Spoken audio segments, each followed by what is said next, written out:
Welcome to Penrose Learning, where we make understanding easy. In this video, I will explain how to remove a Chrysler 300 dash.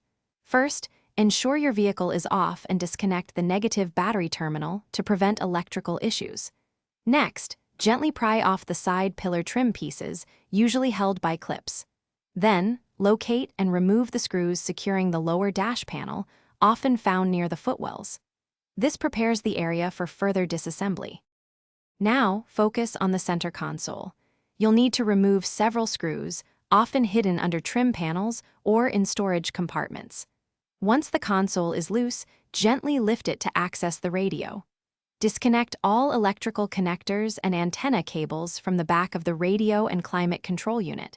Carefully set these components aside.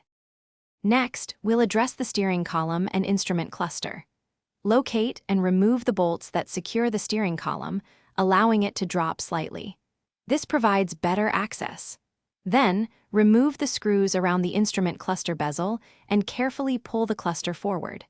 Disconnect the electrical connectors from its rear before setting it aside.